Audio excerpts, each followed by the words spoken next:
So this technique is a simple escape from side control. I've been getting a lot of people write in on mitchcoats.com asking to just show some simple, easy, effective ways to escape side control. So I'm gonna show an easy way to escape side control with Dane. So we're gonna come down here, and there's a lot of different side control escapes, but this one is if he has my head. So if he passed my guard and maybe I can make a frame before he ever grabbed my head, then that's great. But this is kind of worst case scenario, he has my head. This hand, I'm gonna keep in his hip, okay? Now I wanna get a cross face on him, but I'm never gonna bring my hand around his head so then he can Americana me, right? So I have to protect my hand. So I put my wrist on his head and I roll my pinky backwards and come under here. Now sometimes his face is in the way, so this is a little trick for some of you guys, is watch, I roll my wrist around, and then once I get my knuckles in there, I bump a couple times, okay? Now, I'll turn this way a little bit. I never grab the material, because the material, I don't have control of his body. And number two thing that I never do is I never put my thumb in the collar. This is a big mistake because it can open me up for wrist locks. Okay, so I'm gonna grab the trap here with 4 fingers. Now I have control of his body. Okay, so now I gotta make some space. When I'm in a bad position, I make space, I create space. When I'm in a good position, I take space away. So I'm gonna bridge into him. Let's move a little bit this way. I bridge into him, and I bridge over my ear, and my arm just moves. So I don't use the power of my arm to try to bench press him.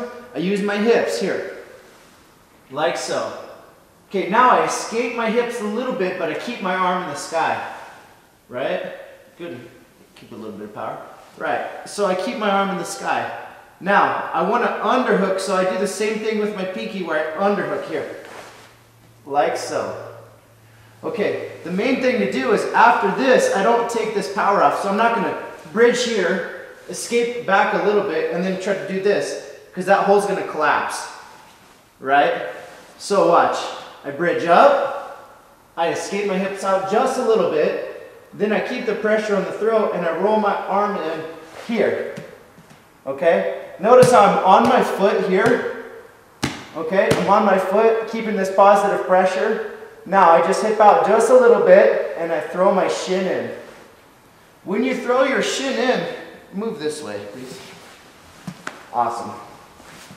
When you throw your shin in, don't throw your shin in to the hip here, because I can't stretch his leg, okay? I want my shin to be either at the middle of his thigh or closer to the ground is better, okay? So what I'm gonna do is I wanna put this outside foot over, but he's kind of sitting on his foot. So I stretch his leg just a little bit so where I can put this outside foot over. Now, I'm going to use the ankle, the crook of my ankle right here, and I'm going to kick the point of his knee. So I call this scissor. Now I'm in half guard, okay? Now, you'll see a lot of guys make the mistake of locking the half guard like this. This is the wrong half guard. The reason being is because now I lock my own leg down. So if I ever want to get a full guard, I can't unlock fast enough to get the full guard. So this is half guard, and if I want to lock, I go here. Now the other thing to do is do not grab him and lay on your back. I see guys do this. This is doing his job for him. Okay, I want to keep the fingers high in the air. You can put this knee up now. I keep the fingers high in the air, like this. Okay, now all I do, see, make sure you don't do this. Now all I do is I look at what I'm doing. I'm not laying on my back. I bring my knee up through the middle, put my pinky toe on the ground, and I hip out. It might take a couple times, hip out a little bit more. Make a knife with my foot, and my foot pops out into full guard, and I control his posture immediately. Okay? So, from the beginning, right? There, move this way a little bit. Okay, so from the beginning, I rotate around, I can bounce like this.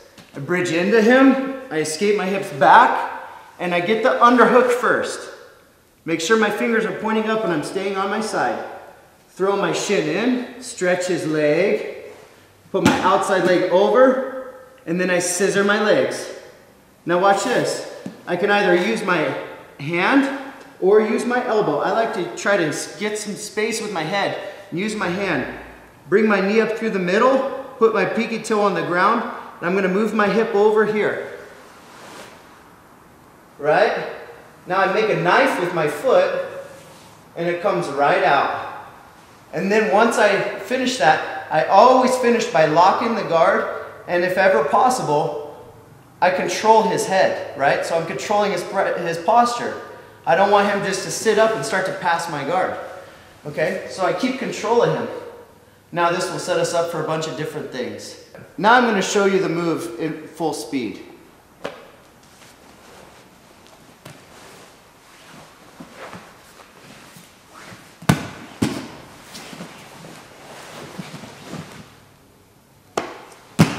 I'm Mitch Coates, and that's another one of my refined basics.